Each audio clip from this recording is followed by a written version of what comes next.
Well, hi guys, it's that time. It's our Monday story. And yes, I want to go back a couple of weeks ago to when I was in Wichita Falls, Texas. Now, I had planned on live streaming on Facebook the teachings I did while I was there.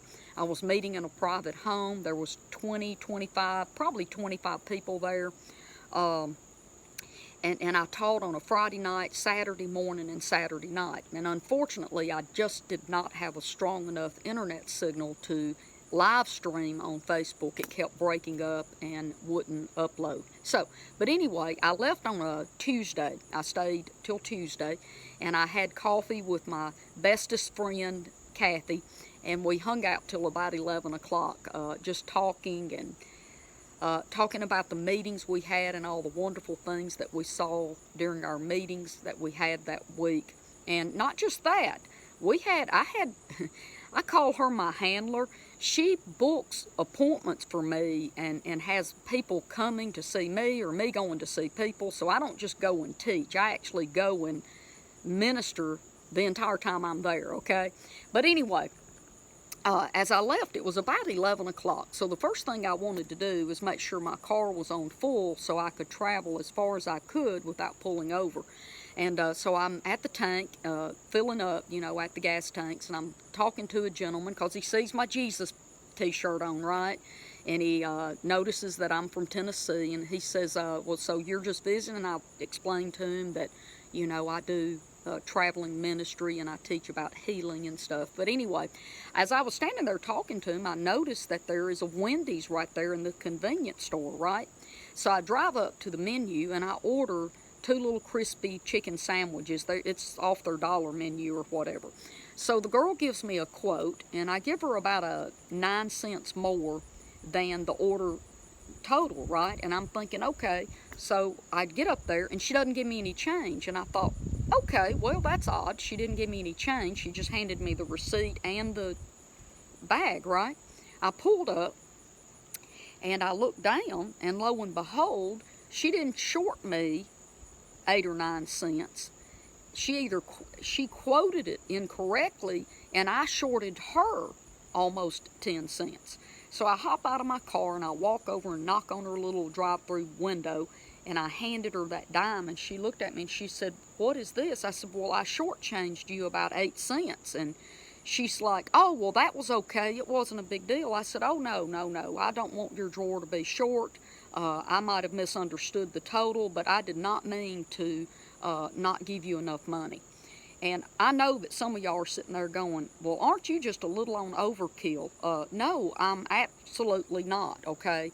I represent the kingdom of God in everything that I do. And I am not going to knowingly drive away letting some person think that I just got over on them by 8 or 10 cents. Oh, absolutely not. You know what? I've got a Jesus sticker on my car. I got my Jesus t-shirt on, and I will not misrepresent my Father, not even over 8 cents, okay? So maybe I am overkill, but you know what? I'd rather err on that level than for people to think wrongly, not about me, but about who I represent, okay? So I hit the road, right? And here's what I really want to tell you about. So I drink a lot of water. Everybody that knows me knows I just walk around with a bottle of Aquafina in my hand. It's distilled water. It's the only water I drink, but it's distilled water, and I drink water constantly. And while I travel, I drink tons of water, and I'm always listening to some teaching that I want to really dig into as I travel. So I have gone as far as I can go without pulling over and going to the restroom, okay? And so I get off the ramp, guys, and there's this really nice place across the street, right? But something came over me and basically told me, don't go to that one, go over here. And I looked over at that other one, and you want to talk about not really eye-catching. It was run down, little rough looking, and I thought, okay, I'll go in there instead. And sure enough, I walk in the building, and the 2 ladies behind the counter was as nice as they could be. I went in the restroom, and it was nice and clean, not run down. They had just remodeled it. And when I came out, but this is what I want to tell you about. As I drove up, I noticed that there's a couple with the hood up on a car. And he's under there working on it. And look, guys, he's got a cut-off shirts on, and he's got tattoos all over him, and just kind of rough looking, honestly. And so was his wife. She had tattoos all over her, and they're both smoking cigarettes, and she's got some piercings on her, and so does he. And I thought, you know what? If they're still here when I come back out from the restroom, I will ask them if they need any help. But maybe he has this under control, and by the time I get out, they won't need anything. So I go in, use the restroom, come back out, and lo and behold, they're still there. They're still under the hood tinkering with it, right? And as I'm leaning in the car, I opened the car door, and I was leaning in to get some cold bottled water to offer them. It's 2:30 in the afternoon, and it is 100 degrees, and the humidity is just steaming outside. And I thought, you know what? They both look hot, and I noticed there was 2 kids in the back seat. And as I leaned into the car, I heard the teenager in the back seat say something to the woman standing out at the car door. And she said, hold on, here comes my 2 puppies to get in on the video. So anyway, the daughter says something to her, and she basically is telling her to ask me to help them. And the mom shakes her head no, like that. And then the daughter's like, yes, you have to ask her. And so as I looked up, I saw the mother turning around to come toward me. So I just stood up and headed toward her. And she said, ma'am, I'm so sorry to bother you and ask you, but would you be able to maybe help us?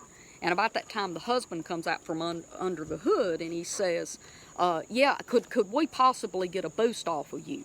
And I said, well, I don't have any booster cables. And he said, oh, I got booster cables. I'm a mechanic. I work right down the street here at one of the big engine shops for the trucking. I can't remember the name of it, for such and such trucking. And I said, oh, okay. And I said, well, I don't know where the battery is under this. It's a pretty new vehicle, and I haven't even looked under the hood. And he says, that's okay. I can find it. And he said, if it's under your hood, you can help me. But now if it's under your seat, which some of these vehicles have them under the seat, you won't be able to help me. And I said, well, that's okay. Let's see what I can do. Lo and behold, we popped the hood, right? And the battery is there. And I said, well, looky there. And he says, so is it okay? And I said, absolutely. And little do you know, I used to own a car mechanic shop, dealership, auto repair stuff. So anyway, I helped him hook up the battery cables. And we got it boosted off, okay? And as he's shutting the hood and trying to get in the vehicle, and I think the guy was trying to get to work because he was so nervous and trying in such a hurry to go. So as he was closing the hood, getting in the car, I went back over to my car, and I got those cold bottles of water out, and I walked back to the back where the teenager was, and I said, here, y'all look like you're hot. You might want some cold water. And that girl, the teenager that told her mom to ask me to help them, she went, yes, please, it is so hot. And I said, here, give this to your brother as well. And I gave them the water, and then I looked at the mom. I said, would you and your husband care for some water as well? And she said, oh, ma'am, that would be so nice of you. I said, it's no problem. And I gave them 2 bottles of water.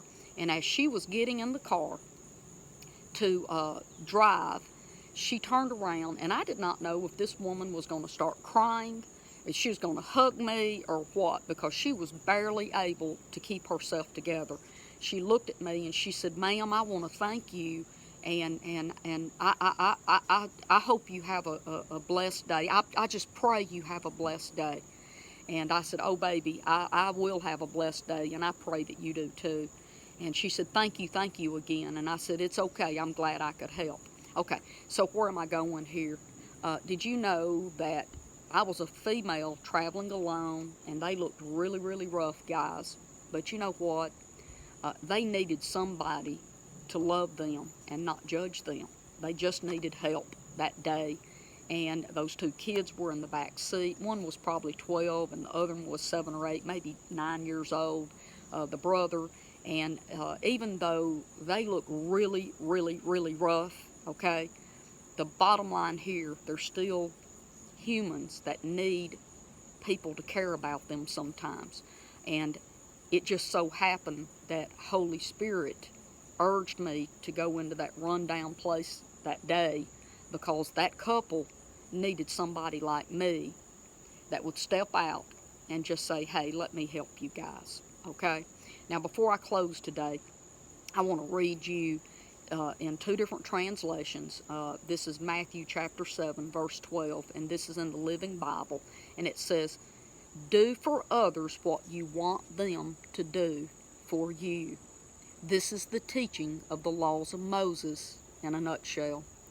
Did you know that if I was on the side of the road or at a service station and I couldn't get my car to start and I was late for work, I would want someone to do for me what I did for that couple, right?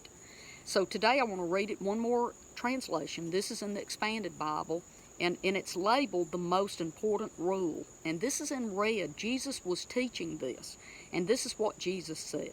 So always, in everything, do to others what you want them to do to you.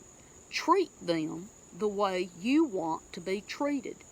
This is the meaning of the laws of Moses and the teaching of the prophets.